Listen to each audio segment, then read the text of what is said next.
So now that we've talked a little bit about how covalent bonding happens, resulting in the formation of molecules, um, let's take a look now at how we address the nomenclature, how we name covalent compounds, right? So we're going to take a look at covalent nomenclature. So nomenclature is just a big word that means naming, going back and forth between the name and the formulas, right? So we previously looked at ionic nomenclature for ionic compounds. Now we're going to take a look at covalent nomenclature. So one of the big differences between covalent nomenclature and ionic is the fact that in covalent nomenclature, we will be using prefixes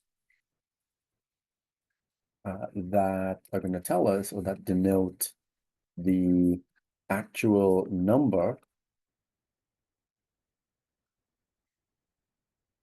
of each element in the covalent compound. Okay, and this is a big difference compared to ionic nomenclature where we did not use prefixes, right? So what are these prefixes? Well, some of these you probably have heard about before, and others I'm sure you haven't. So let's take a look at them. So these are prefixes that denote the actual number. Okay, and remember the numbers or the ratios of each of the elements in a compound, these are going to be the subscripts in the formula that are going to tell us. So for example, let's look at the prefixes. The prefix for one is mono. I'll just write the number out instead of the word. So one is mono, two is di, three is tri, four is tetra. So the first three you probably heard about before. Mono for one, di for two, tri for three. Tetra might be something brand new, but it means four. Five you probably heard about before is penta. Six is hexa. Seven is a tricky one because it's probably a brand new one, but it also kind of sounds like a couple of the other ones. Seven is hepta. Eight is octa. Nine, so octa like octopus. Nine is nona, N-O-N-A. And then 10 would be deca or dec.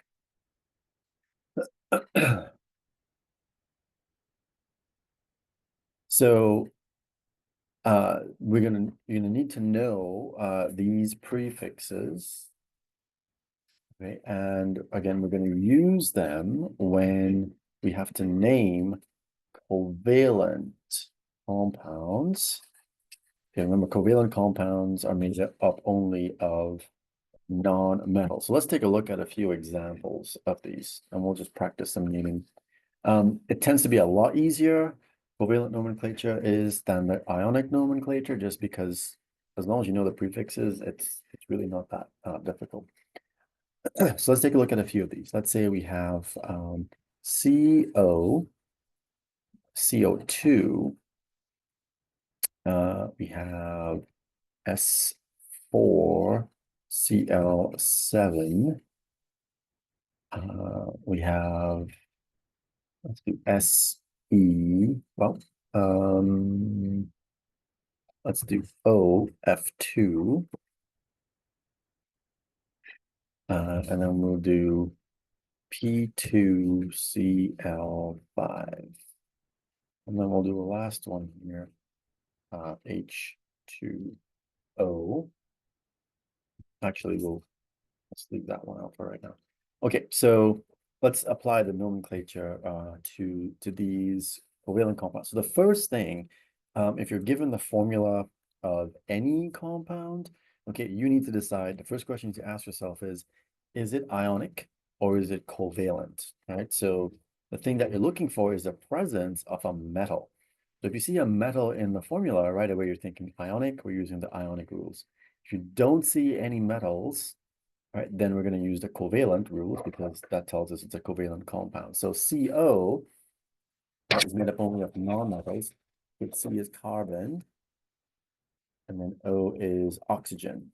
Okay, so how are we going to name this according to the rules here? Well, we name the first element as it is. So C is carbon. Okay. And we're going to use these prefixes to tell us how many of each of these elements we have. So obviously, when you have your formula, if you don't see a subscript, right, one is understood. Right, those ones here are understood. We don't need to write them in. We need to know that they're there. So you may be tempted to say, well, we have one carbon, so we're going to say monocarbon. Well, this is the only time you don't need a prefix for the first element, is if you have one of it. Okay, so if you have one of the first element, you can omit the mono. If you have more than one of the first element, then you definitely need a prefix. All right, so we don't need the prefix in this case because we only have one of the first element. The second element always gets a prefix. Okay, so oxygen, and we're going to name it oxygen because now it's part of a compound. So oxygen as a last name is oxide. Okay, so oxygen here becomes oxide. And then we have one oxygen. So we need the second element always gets a prefix. So we have mono. So carbon monoxide, when you have two vowels right next to each other, we drop one of them. So we end up with carbon monoxide would be the proper name or the correct name for CO. Okay. Similarly now, if I look at CO2, well, I have one of the first element, so that was just going to be carbon. I don't need to put the mono in front because it's the first element and there's only one of it, so I can just say carbon. Oxygen, we know as a last name is oxide. Okay, and the prefix for two, I have two oxygens. That would be dioxide. So that's carbon dioxide, CO2. If you take a look at this one down here, S4Cl7. Okay, so S is sulfur. Okay, now we have 4 sulfur, so we definitely need a prefix. So prefix for is tetra. So that's tetra sulfur, so we just add it in front. That's the first name. And then Cl as a last name is not chlorine, but it's chloride as a last name. And the prefix for 7 down here is hepta. So this would be tetrasulfur heptachloride would be the full name for this compound. OF2, so first element here is oxygen. Okay, we name the first element as it is. We don't change the ending. And then the second one is fluorine. So fluorine as a last name is fluoride, have the IDE ending. And the prefix for 2 here would be di. So oxygen difluoride would be the name for OF2. And the last one, P2Cl5. So P is phosphorus, first element, we name it as it is. And then decide, do we need a prefix? Yes, because we have more than one of the first element. Prefix for 2 here is di. So that's diphosphorus. Last name has Cl. So Cl is chlorine. As a last name, it would be chloride, have the IDE ending. And then 5 is our prefix here. That would be penta. So diphosphorus pentachloride would be the proper name for P2Cl5. All right, so as long as you know the prefixes, the covalent nomenclature is a lot easier to navigate. Similarly, we can go in the other direction. So for example, if we gave you some names, it's a lot easier to now go from the name to the formula. So for example, if I say dinitrogen pentoxide, if I say carbon tetrabromide, I say dihydrogen monoxide, right? All of these, I can quickly come up with their formulas by applying the prefixes, right? So di meaning 2 nitrogens. Okay, so that means I have N2, and then pent is for penta, so that means 5, and then oxide here is from oxygens. I have 5 O's. Okay, so dinitrogen, penta or pent oxide, N2O5. Carbon, C, we just have one of it because we don't have a prefix. Tetra is 4, and then bromide comes from bromine, so I have Br 4 times, CBr4.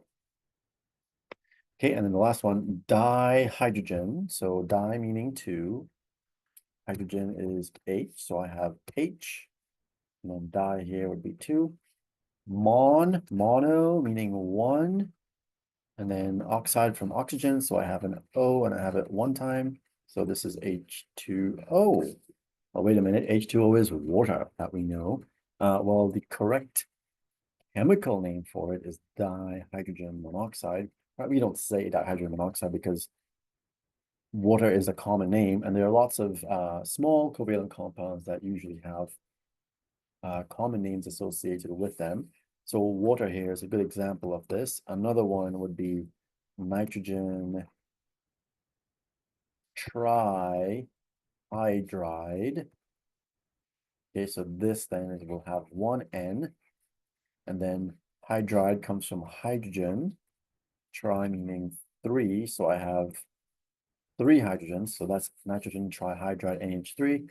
This is commonly known as ammonia. So there are many examples of small covalent molecules that have common names for them, like ammonia and water, but we can still apply the rules for naming, the correct rules using the prefixes, and we can come up with their correct names according to those rules. All right, so covalent nomenclature, we need to know these prefixes. We're going to apply them when we name a covalent compound. And remember, covalent compounds are only going to have non-metals in their formula, right? That's the thing you need to decide first. Do you have a covalent compound or do you have an ionic compound? And then you're going to use the appropriate rule in the correct setting.